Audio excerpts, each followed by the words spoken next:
Bueno, primero les pido autorización para realizar la grabación de la sesión, ya que esta va a ser publicada posteriormente en el canal de YouTube de la sociedad. Bueno, para nosotros es un honor contar con el doctor Jorge Rubio. El doctor Jorge Rubio es anestesiólogo cardiovascular y torácico. A su vez es instructor de simulación eh, de, en Valdecillas, España, también aspirante a maestría en seguridad y calidad en salud de la Universidad Autónoma de Barcelona y ejerce en la Unidad Quirúrgica Ambulatoria de Salud Sura en Medellín. Pues uno, el auditorio es suyo, doctor Rubio.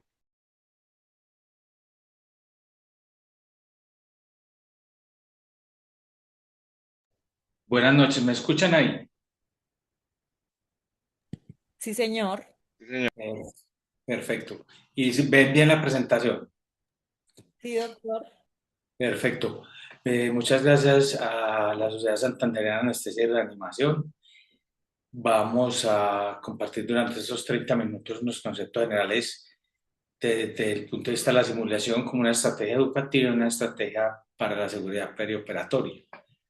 Como somos sociedades científicas, pues participamos en el proceso formativo de los residentes de las universidades de nuestras regiones y además tenemos una obligación que es la formación posterior a al posgrado en anestesiología a través de las sociedades científicas, que tenemos como esa motivación y esa obligación de ser los encargados de dar el soporte de la formación de nuestros colegas anestesiólogos.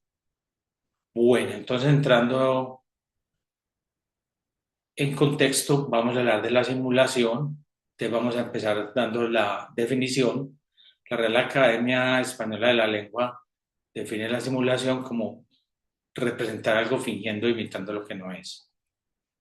A su vez, la Sociedad de Simulación y la Agencia para la Investigación y la Calidad en los sistemas de salud define la simulación como una técnica que crea una situación o un ambiente para permitir que las personas y los sistemas experimenten una representación de un evento real con el propósito de practicar, aprender, evaluar, probar u obtener comprensión de sistemas o acciones humanas. Es importante que el abordaje actual de la calidad y seguridad no es como en silos, no es a través del buscar el error humano, sino que se hace un análisis de los insumos dentro de los cuales estamos nosotros como talento humano y del sistema. Siempre se debe analizar el ecosistema completo. Desde el punto de vista clínico, definimos la simulación como el entrenamiento que brinda práctica repetitiva para formación de habilidades y competencias psicomotoras y además toma de decisiones, trabaja en equipo y permite enfrentarse a situaciones convencionales o inusuales. Vemos que la simulación clínica puede tener repercusiones desde el punto de vista de habilidades y competencias técnicas y habilidades y competencias no técnicas que en este momento, como para darle un mayor peso a estas competencias, las últimas referencias las denominan habilidades del empoderamiento. A mí me gusta como ese término porque es importante tener esas habilidades del empoderamiento para asignar roles, ser líder, toma de decisiones acertadas, trabajo en equipo, comunicación. Me parece como muy bueno ese término de habilidades del empoderamiento. ¿Qué ventaja adicional tiene la simulación clínica que nos permite crear un entorno seguro con condiciones controladas para el manejo de la seguridad psicológica? Normalmente en los escenarios de simulación clínica siempre hacemos unos pactos y convenios. El principio fundamental que es que todas las personas que participan de las actividades están entrenadas, tienen conocimientos, tienen capacidades y de manera voluntaria participan para lograr mejores resultados en todas las personas involucradas, ellos como talento humano en salud, el paciente y su familia, y a su vez el sistema de salud pública. El segundo convenio que siempre hacemos es el convenio de confidencialidad, que es aquel que le da respeto al entorno y da seguridad, y esa es la parte de condiciones controladas.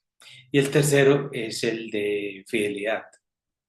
Entonces, el de fidelidad es que le pedimos a los participantes que se metan en el cuento, y la fidelidad no es solo si es un Sigma 3 que es más avanzado, que habla, que vomita, que dilata las pupilas, sino también la fidelidad depende mucho del instructor y del entorno. Entonces, la fidelidad no es solo qué tan avanzado es el simulador. Es importante que hay un proceso que permite que la simulación cumpla un rol educativo. Entonces, hay unos conocimientos de base que es de la mejor evidencia disponible, se adquieren unas habilidades técnicas psicomotoras o destrezas, estamos hablando de componentes manuales, se hacen manejo de habilidades del empoderamiento para resolver problemas en el caso de los escenarios de simulación clínica, pues crisis u otra situación. ¿Para qué? Para encontrar mejor solución y mejor atención a todas las personas. Se aplica en ambientes y equipos. Es importante que deberíamos llegar al punto en el que la simulación sea in situ, o sea, en el lugar de trabajo, en nuestras condiciones, en los quirófanos donde trabajamos, con nuestros insumos, con nuestros desfibriladores, con nuestras máscaras laringeas, con nuestros biolaringoscopios, para tener un entorno en el que trabajamos en equipos naturales. Entonces es importante resaltar, in situ es el sitio de trabajo y equipos naturales es evitar simular sobre lo simulado. Participamos mucho de talleres, principalmente en Congreso Nacional, donde estamos los anestesiólogos, y a algunos les toca hacer de enfermera, de cirujano, de instrumentadora. Entonces, la idea es que sean equipos naturales, o sea, cada uno desempeña la función que hace en su práctica. Y lo importante es que la simulación no se debe quedar solo en los laboratorios de simulación, sino que debe ser implementado con la simulación translacional en la práctica clínica diaria, como vamos a ver más adelante. El punto de partida es la teoría del aprendizaje basado en el ciclo de Kolb. Importante. Nosotros hicimos una adaptación y una propuesta que hace nuestro colega Mauricio Vasco, anestesiólogo de la SCARI, que a la pirámide del aprendizaje normal le adicionó los desenlaces. Entonces, lo mismo, está el conocimiento, que es la medicina basada en la evidencia o de mejor nivel de evidencia, habilidades técnicas, destrezas o habilidades psicomotoras, habilidades no técnicas. Miren que se trabajan todas las habilidades no técnicas, y en un escalón superior está el trabajo en equipo. Y debemos llevarlo a la práctica clínica para que haya mejores desenlaces. En los casos de entrenamiento para los participantes, en los casos de la práctica clínica diaria para lograr mejores desenlaces en los pacientes. Entonces nos basamos en guías basadas en medicina basada en la evidencia, curvas acumulativas. Por ejemplo, dicen que una persona acompañada por un experto 20 veces ya tendría habilidades para vía aérea no difícil, o sea, para el manejo de vía aérea normal. Eso se hace con curvas sumatorias que se llaman QSUM, en las que uno se aleja del error. Al hacer más repeticiones, es menos probable que yo cometa el error, entonces se aleja del error. Esa es la manera de interpretar las curvas QSUM. Las habilidades no técnicas las utilizamos donde el briefing, el debriefing y el uso de ayudas cognitivas, el trabajo en equipo. Hay entrenamientos, una marca registrada que tiene STEPS, y la simulación es la estrategia integradora. Miren qué importante esto. Modelos de desarrollo profesional. En nuestro caso, ya como sociedad científica, pues son anestesiólogos. Miren que hay 4 estrategias: teoría y modelos, teoría, modelo y práctica, y teoría, modelo y práctica, y retroalimentación, o debriefing, o evolución, o feedback, como le queramos decir. Miren el impacto en el conocimiento. La teoría tiene 10, el impacto en habilidades 5, impacto en la práctica 0. Si le agregamos el modelaje, la teoría y el modelaje sube a 30, el impacto en el conocimiento, 20 en las habilidades y sigue 0 en la práctica. La teoría, modelaje y práctica, o sea, talleres teórico-prácticos, él sube al 60, el impacto en el conocimiento, el 60 en las habilidades y 5% aparece en la práctica clínica. Si le adicionamos el debriefing, retroalimentación, feedback, el impacto en el conocimiento sube al 95%, el impacto en la severidad al 95%, y miren, 95% de la práctica clínica diaria. ¿Qué les quiero resaltar acá? Definitivamente hay que involucrar el debriefing en las estrategias educativas y de seguridad para lograr mejores resultados en todos los involucrados. Entonces, lo que les planteaba, un espectro es una estrategia educativa, usar la simulación con la estrategia educativa. Entonces, se debe hacer un análisis del personal a capacitar, una elección del modelo de simulación a trabajar en cuanto al nivel de fidelidad, al modelo de ruido, como vamos a ver más adelante. Se debe tener estudio y conocimiento del modelo, preparando el espacio o sitio de trabajo y escenarios. Puede ser en aulas de universidades, puede ser en laboratorios de simulación o puede ser in situ, como les planteaba, pues la punta de la pirámide está in situ, o sea, en nuestros quirófanos. Desarrollo del trabajo, o sea, los escenarios y valoración de los resultados. Entonces, debemos mirar esos resultados de los desenlaces de los participantes. Desde el punto de vista de cómo se plantea un escenario de simulación clínica. Les recomiendo este libro, muy interesante. Me olvidó poner el QR, pero me comprometo a enviárselos a una fase de introducción general, una información sobre el escenario con un componente teórico y los hallazgos y los escáneres prácticos que se necesite. Se hace una información específica sobre el caso que es el briefing, se hace el escenario simulado, se hace la fase posterior con el debriefing y después se hace el cierre. Entonces miren que hay unos pasos que debemos seguir rigurosamente para hacer un entrenamiento basado en los participantes. Esa es una diferencia grande. En el modelo tradicional hay un protagonista que es el profesor o el instructor que está en un estrado, que está en la mitad del auditorio, mientras que en la simulación, específicamente en la simulación clínica, el protagonista es el participante. Entonces, la actividad se planea para el participante. Luego de esa introducción de la simulación en el componente educativo, quiero poner sobre la mesa cómo la seguridad perioperatoria es un problema de salud pública. Nuestro entorno perioperatorio es complejo. Tenemos multiprofesionales, multitareas, multifunciones, porque tenemos personal profesional y auxiliar. Además, tenemos tecnología avanzada que cada vez es más frecuente y cada vez es más corto el periodo en que aparecen las tecnologías. Y además tenemos una información impresionante que surge todos los días. En ese entorno perioperatorio, ¿qué factores afectan la seguridad? Pues tenemos factores humanos, entonces, ¿cuál es la comunicación deficiente? Y la falta de trabajo en equipo son causas principales de los eventos adversos prevenibles preoperatorios, como se demostró en errores humanos en el año 2000 que se publica, como vamos a ver más adelante, hasta 98.000 personas al año pudieran tener eventos adversos asociados a la salud. Entonces, ¿por qué es importante la simulación clínica? Pues es un entorno seguro y controlado, como planteábamos en la definición de simulación clínica, para entrenar al personal de salud y mejorar la seguridad del paciente. Desde el punto de vista de marco conceptual, pues quise traer acá algo que es básico, pero que nos sirve mucho, que es la pregunta PICO. De la población de interés es el talento humano perioperatorio que participa en la atención, incluye profesionales y técnicos. La intervención es el entrenamiento con simulación de alta fidelidad para tener impactos. En la seguridad, la comparación educativa es entrenamiento con simulación y métodos tradicionales de enseñanza. Sin simulación y los desenlaces, evalúa el desempeño de las personas, de los participantes en las crisis, en las habilidades no técnicas o del empoderamiento, comunicación, y esto va a repercutir en una reducción de riesgos para el paciente. Entonces, esa simulación, ¿cómo la vamos a ver? Es importante que sepamos que debemos tratar de entender que hay dos sistemas de respuesta. El psicólogo Daniel Kahneman se ganó el premio Nobel y fue laureado por esta publicación Pensar rápido y pensar lento.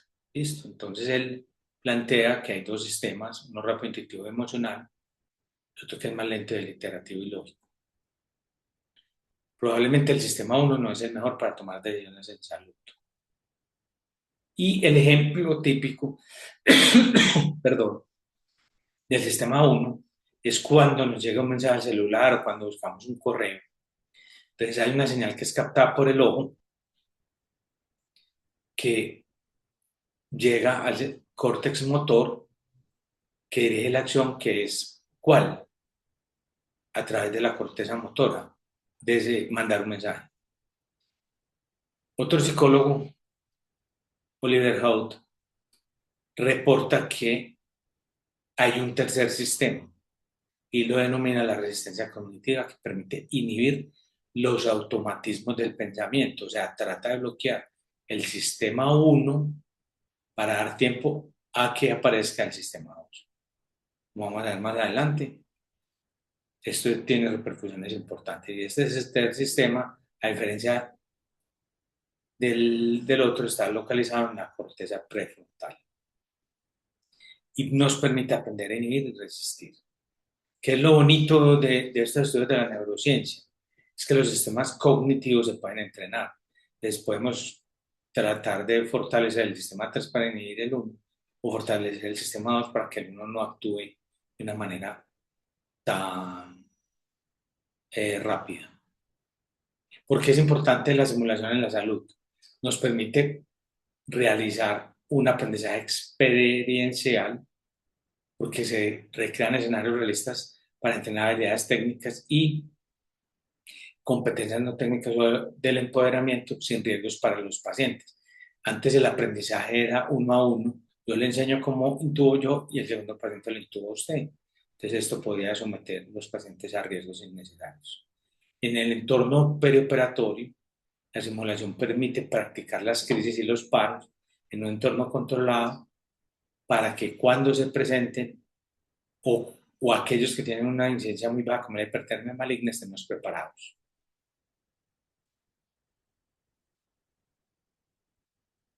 Además, permite la evaluación y la mejora de los procesos porque se realiza una evaluación objetiva del desempeño e identificación de las fallas del sistema, no solo del humano, para mejorar la seguridad del paciente. Y permite gestión de riesgo y a su vez promueve la seguridad porque al entender y gestionar el riesgo se va a fomentar la resiliencia organizacional en salud, muy importante para nosotros. Entonces, ¿cómo es ese impacto de la simulación en la seguridad preoperatoria?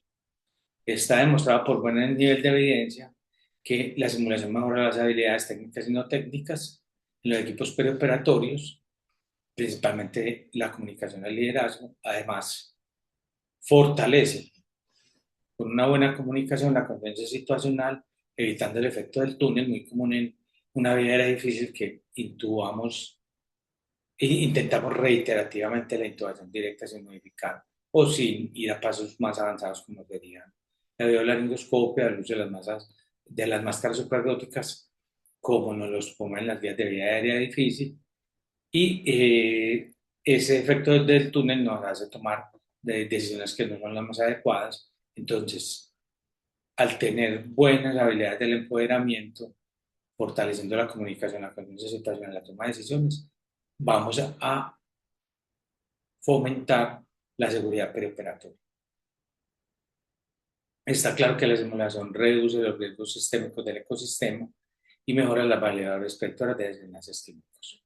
Aquí es importante muchas veces porque tenemos un buen desempeño clínico, pensamos que por esta característica somos buenos docentes. No, está demostrado en la literatura que los anestesiólogos, específicamente en estas publicaciones, debemos preparar para desarrollar nuestras habilidades como profesores y instructores.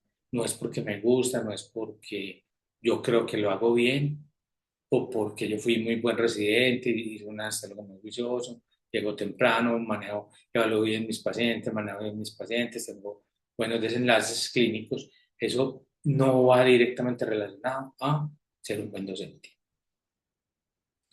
Acá, como para hacer un empate entre la parte educativa y la estrategia de seguridad preoperatoria, se tiene una experiencia, este es el ciclo de Kolb.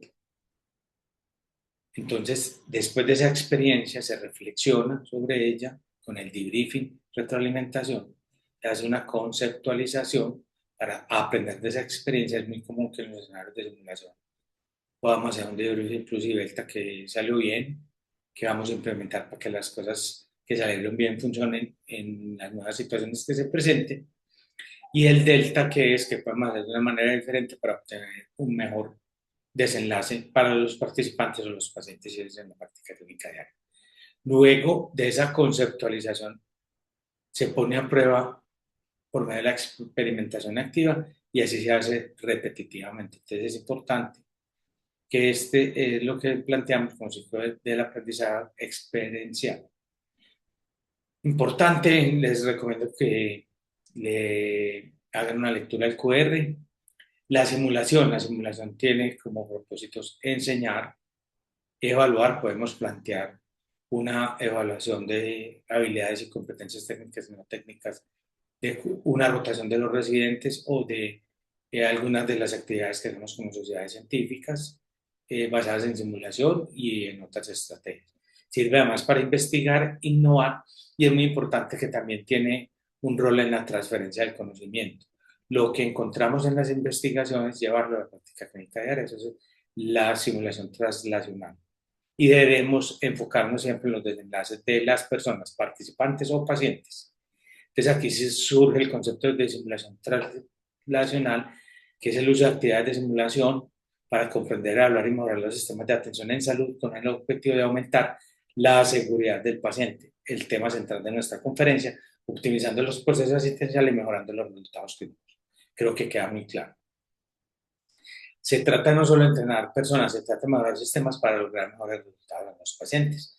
Entonces eso se hace de una manera secuencial, puede haber unos cambios en el comportamiento en el laboratorio de simulación, luego se llevan esos cambios a el comportamiento en el cuidado del paciente y posteriormente esos cambios deben tener repercusiones en los desenlaces de los pacientes.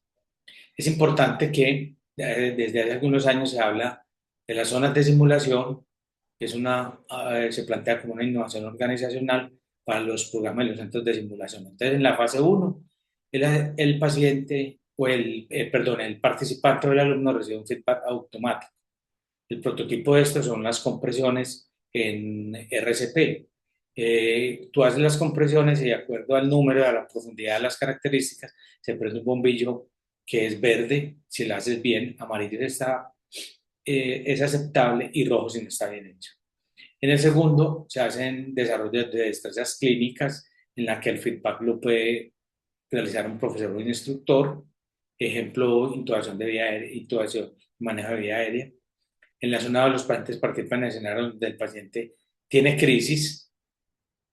Esta zona 2 generalmente se hace en equipos de la misma especialidad. La zona 3 se entrena el desarrollo en equipos, o sea, ya son equipos de trabajo multidisciplinario, multiprofesional, multitarea.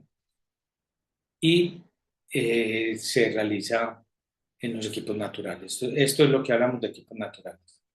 Y la zona 4 es la que involucra la utilización de debriefing en la práctica clínica real, o sea, debriefing clínico, no debriefing educativo de lo que hacemos en los talleres de simulación. Acá se amplía un poquito nuevamente algunos compañeros conocidos, Mauricio Vázquez, nuestro colega en este que Andrés Díaz, que es experto en simulación, tiene un doctorado en simulación, es internista intensivista. Entonces miren acá cómo se desarrollan las competencias desde novato hasta maestro.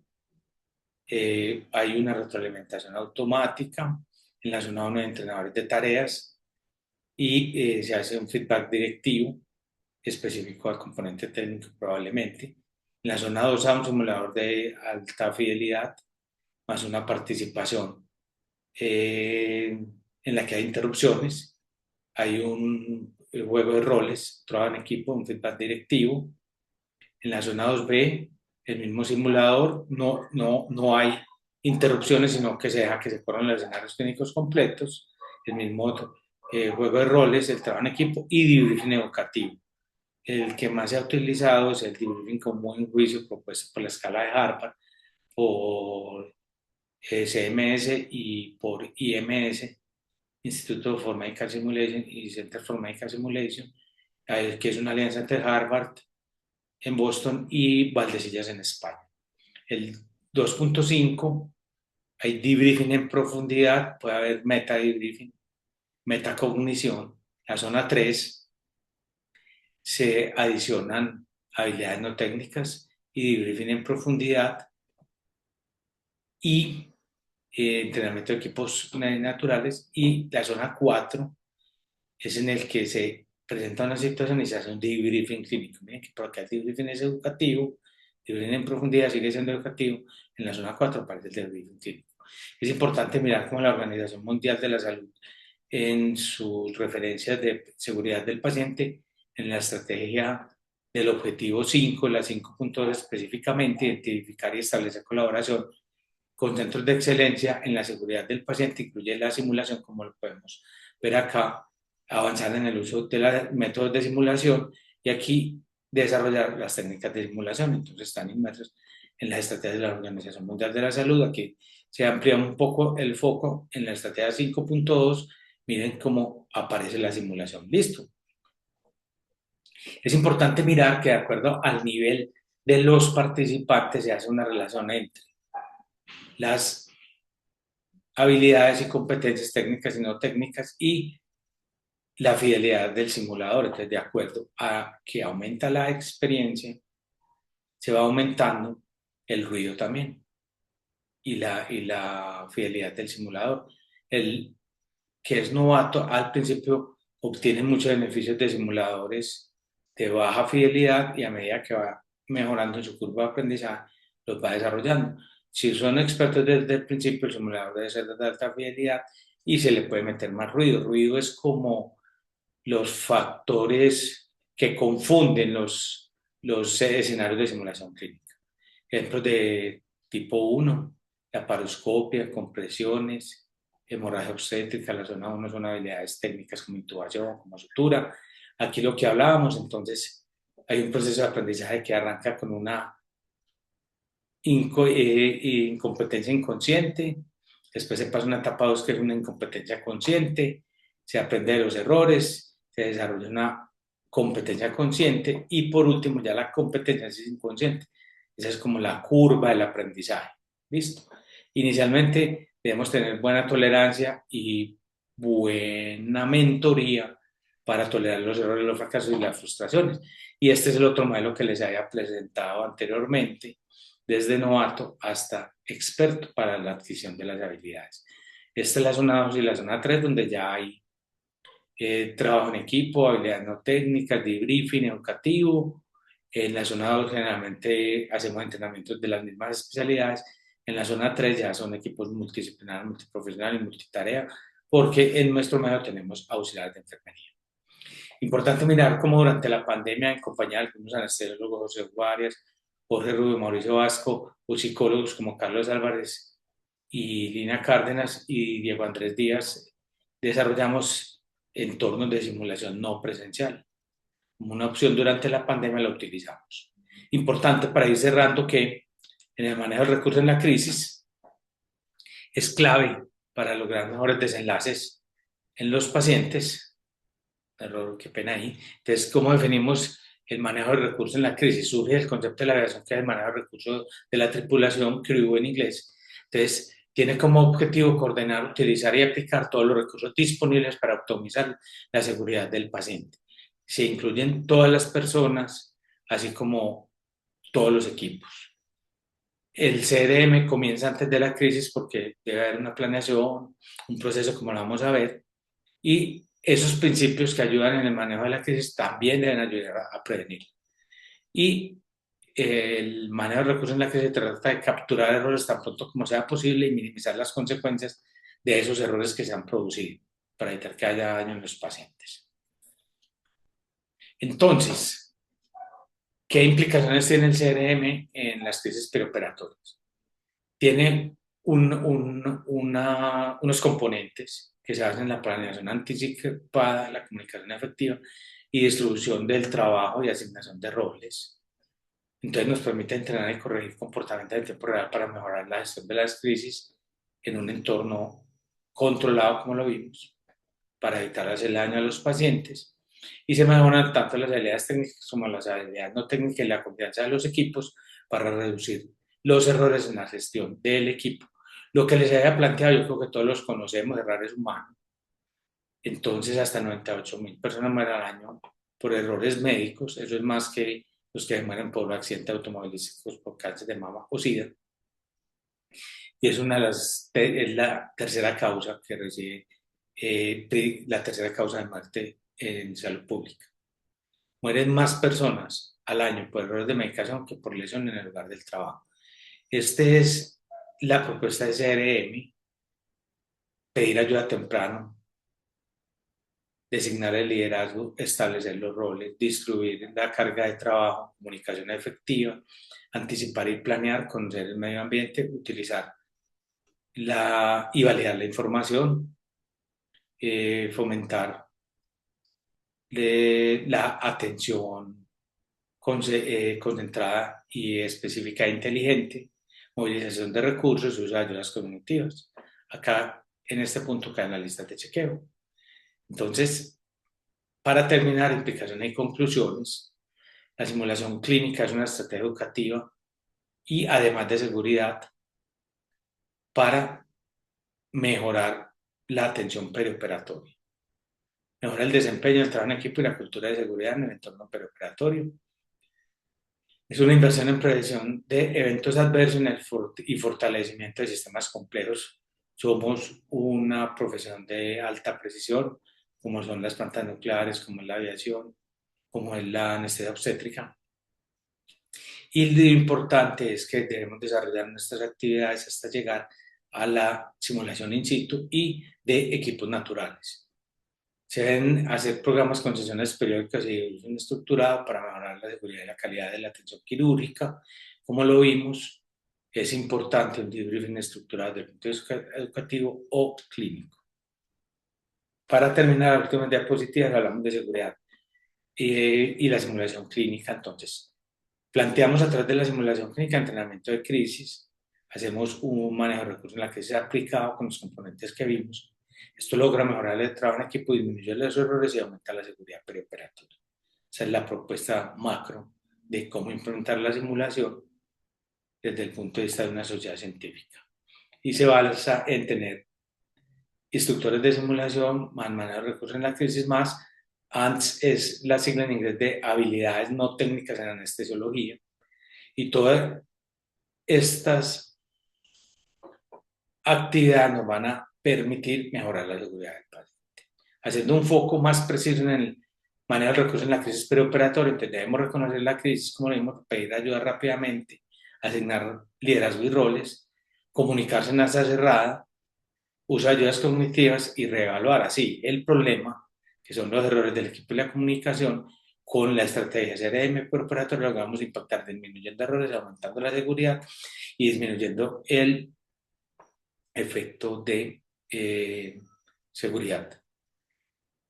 Entonces, vimos ahí que ayudas cognitivas, entonces estamos en las listas de la SCARI, que nos permiten hacer una verificación y confirmación de algunas acciones, de algunas decisiones, y es importante mirar como en las listas 2.0, que hicimos la traducción a la Sociedad Colombiana autorizada por Ariadne, que es la empresa que maneja las listas de chequeo de Harvard. Miren que el número 18 en amarillo aparece en la reunión informativa o debriefing. Entonces es importante que si tenemos una crisis clínica, en el punto 18 tenemos las estrategias para hacer el debriefing clínico. Entonces mírenlo acá. Se basa en la estrategia Watcher que proponen en Harvard. De las siglas en inglés, welfare, bienestar, acute o correcciones agudas, team, reacciones de equipo y reflexiones, educación y por último los recursos. Listo. Entonces, Acá en este lado vemos más o menos cómo se plantea la estrategia Watcher, que plantea Harvard, con un modelo de debriefing de buen juicio. ¿Listo? Entonces es importante que también esto se pueda hacer un debriefing de los eventos clínicos. Además existe la estrategia TARC, que es de la sigla en inglés Target, que es objetivo de qué vamos a hablar. Hay que ser concretos y específicos. Se hace el análisis. ¿Qué situaciones participaron para que ocurriera esta situación? ¿Cómo podemos repetir lo que hicimos bien y qué podemos mejorar? Puntos de aprendizaje. ¿Qué aprendimos de esta situación para llegar a nuestra práctica clínica diaria? Y acciones claves. Listo, entonces se acuerdan soluciones y se disminuyen y se distribuyen responsabilidades para hacer un seguimiento. Esta es muy importante desde el punto de vista de debriefing clínico. Les recomiendo que profundicen, se pueden meter a la página es gratis, www.talkdebrief.org. Y el modelo Kirkpatrick, que es como se evalúan las actividades educativas, tiene unas reacciones, un aprendizaje, un comportamiento, unos resultados, y se le ha adicionado con el modelo de Kirkpatrick Phillips el rol, que es el integrador, y aparece una propuesta de los simulosofistas, que es la evolución de los profesionales que han practicado la simulación clínica. Entonces, miren, esto de unos españoles es cómo utilizar la simulación, que se ha hecho tradicionalmente desde el punto educativo, pero además debe servir como un puente la práctica simulada y la práctica real. El instructor, que es simulósofo, ayuda a modelar la coherencia entre roles y contextos y permite que la simulación no solo sea pedagógica, sino que crea una cultura de integridad y práctica profesional que se lleva de la sala de simulación a la práctica clínica diaria, lo que les haya planteado esta simulación translacional. Y por último, en qué componentes la simulación puede funcionar. Entonces, esto es como de las competencias clínicas que promueven para las especialidades médicas en Canadá. Entonces dicen que la experticia, la simulación es muy útil, Samaro Verde quiere decir que la simulación trabaja en las habilidades de comunicador, hay una evidencia fuerte, de colaborador, o sea, no solo tenemos que ser líderes, también tenemos que saber ser buenos seguidores. Y es importante que se enseñe el trabajo en equipo. Desde el punto de vista de educación, se puede promover la práctica reflexiva y se puede estimular el aprendizaje, pero la evidencia está en construcción. Profesionalismo, la simulación es útil, pero también falta más avance, más trabajos. Y igual sucede en el rol de administrador y en el punto de vista de promover la salud. Vean que son amarillos, entonces tiene el potencial de ser usado, pero ha sido subutilizado y la evidencia termina siendo débil. Para terminar, ¿qué mensaje nos llevamos de la simulación para nuestra sociedad y para nuestros sitios de trabajo? Se debe hacer una modificación de entrenamiento por competencia a entrenamientos por capacidades, que incluye todo el modelo educativo que les planteamos.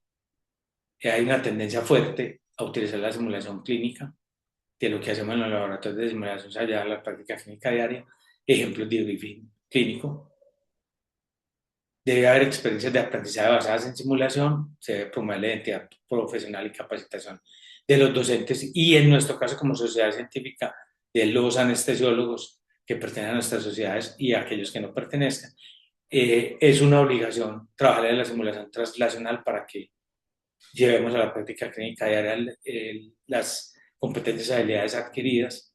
Debe ser interprofesional, o sea, de trabajo en equipo, puede utilizarse como investigación y siempre deberíamos hablar todas las actividades con el modelo de Kirkpatrick Phillips. Miren esto, desde el año 2023 se dice que en promedio son 17 años para cambiar la evidencia, para llevar la evidencia a la práctica clínica. Entonces, creo que la simulación nos permite acortar este periodo. Ya para terminar, En definitiva, dice Adonis Donabedian, el líder del Instituto de Calidad y Seguridad de la Universidad Autónoma de Barcelona, que el secreto de la calidad es el amor por lo que se hace y por lo que se busca. Y Kahneman, el del sistema 1 y 2, dice que podemos estar ciegos para lo evidente y ciegos además para nuestra ceguera, o sea, no darme cuenta de los sesgos que podemos tener. Esto es lo que les traía. No sé si hay lugar a algunas preguntas o a dejar de compartir y quedo pendiente si están algunas personas del auditorio interesadas en realizar preguntas. Muchas gracias. No, muchas gracias, doctor Rubio, por su excelente presentación. Yo tengo una pregunta. Quisiera de pronto que nos compartiera un poco de cómo ha sido la experiencia de quizás de implementar estos programas de simulación periódicamente en sitios de trabajo, por ejemplo, de pronto en Medellín, eh, de pronto sí, en la institución donde usted trabaja o en algunas otras, los grupos de anestesiólogos, por ejemplo, si tienen implementado periódicamente como estas prácticas de simulación.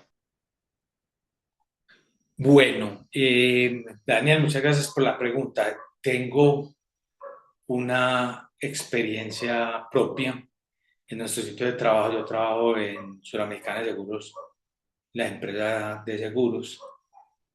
En el año 2017, cuando se lanzaron las primeras guías, la versión 1.0, en las listas de crisis en salas de cirugía por Harvard, nosotros tuvimos la fortuna de traer a David Hebner, un anestesiólogo barranquillero que su formación de anestesia, anestesia obstétrica y su maestría en salud pública la realizó en Estados Unidos, pero David es muy cercano, entonces en mi sitio de trabajo hicimos dos casos de simulación in situ con equipos naturales. Él nos hizo esa propuesta y la pudimos llevar a cabo, o sea, nosotros llevamos casi 10 años haciendo simulación in situ.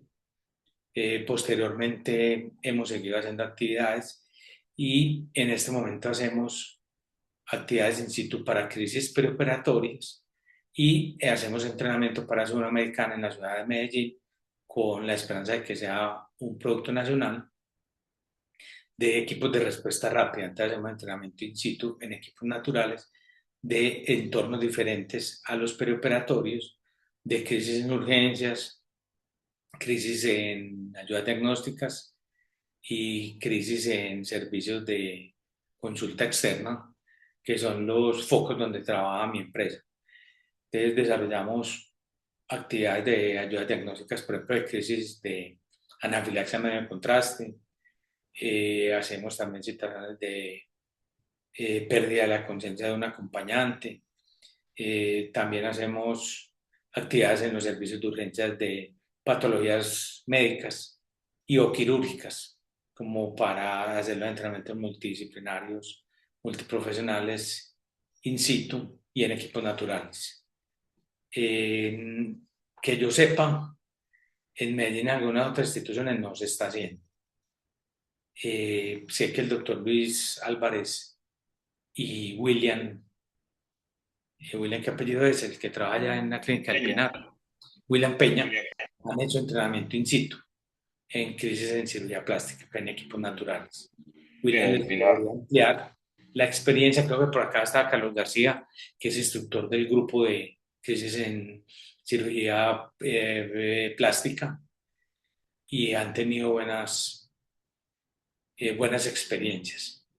No sé si Carlos todavía está por ahí, yo lo vi entre los participantes al principio y sería interesante que nos compartiera si sigue por acá. Veo que ya no está. Sí, Sí, Carlos. creo que ya no está.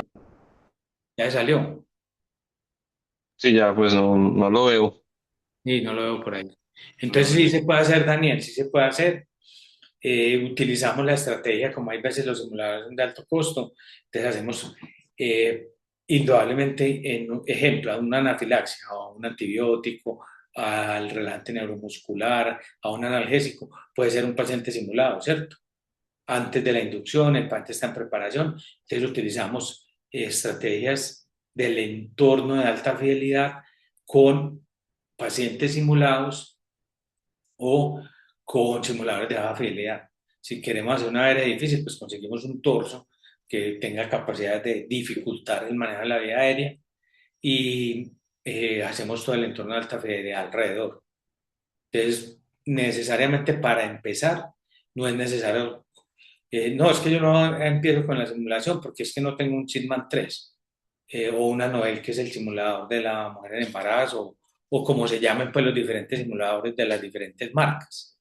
Yo creo que el mensaje principal es que como sociedades científicas tenemos la obligación de participar activamente en la formación de los residentes, ¿cierto?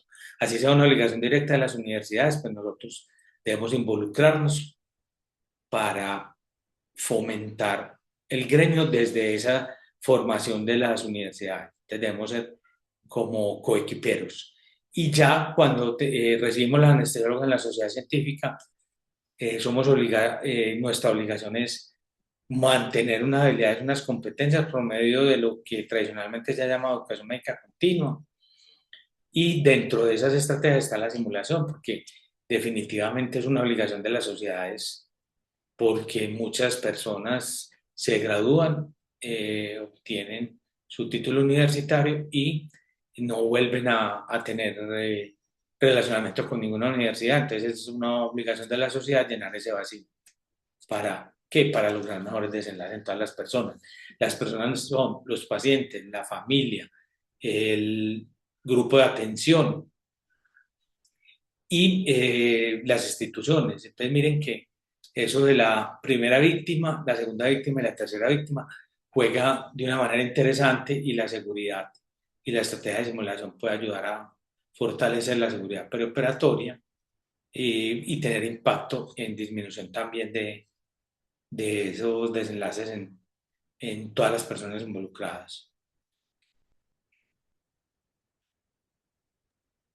Sí, doctor, sí, es correcto. Yo también trabajo pues en Clínica El Pinar con William, con Ah, ok, Carlos y perfecto. sí, allá se ha realizado la actividad. Digamos, lo que hacemos es que pues como se hace multidisciplinariamente, entonces participa el personal de enfermería, algunos cirujanos, instrumentadoras, entonces como que las enfermeras toman el papel de las pacientes y pues más que ellas pues como que viven en ese medio y conocen pues cómo se comporta, entonces pues le da como cierta fidelidad o algo a la simulación. Perfecto, yo creo que llevan como dos cortes, ¿cierto? Y la idea es que van a hacer una tercera, según yo tengo entendido a William y a Carlos. Sí, sí, yo fui a un, sí, han hecho como dos, pues en lo que yo he estado, allá en la propia, Perfecto. pues por parte de la clínica. Daniel, yo quiero agregar que esto es como una mirada muy global y más adelante si tienen más necesidades, pues podemos realizar otras actividades porque solo el tema de CRM da para una conferencia, ¿cierto? Solo el tema del debriefing, solo el tema de sesgos, ayudas cognitivas, el empoderamiento, todo eso va para una conferencia. Entonces, pues la idea fue tratar de plantear enfocado a nuestra profesión, somos anestesiólogos y tenemos un desempeño perioperatorio como de los componentes principales de la simulación. Eh, Quedo a la orden para los que necesiten profundizar más adelante, una conferencia específica de CRM, una conferencia de debriefing, una conferencia de sesgos y ayudas cognitivas. Ya, ustedes definen. No sé si habrá más preguntas, David, más comentarios. Estamos listos.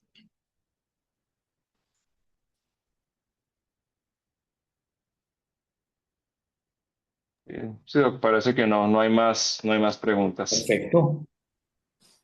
Bueno, Muchas gracias. Esperemos que el sábado saquemos buen resultado con Portugal. sí, pero que pasemos de primeros, al menos el Vamos bien, empate. vamos bien. Muy bien, sí, señor. Listo, que esté muy bien, Feliz muchísimas noche. gracias. Feliz Muchas noche. gracias, que esté muy bien. Bien. Hasta luego. Muchas Luego. gracias, doctores. Muchas gracias, doctor Rubio. Mucho gusto. Gracias a ustedes.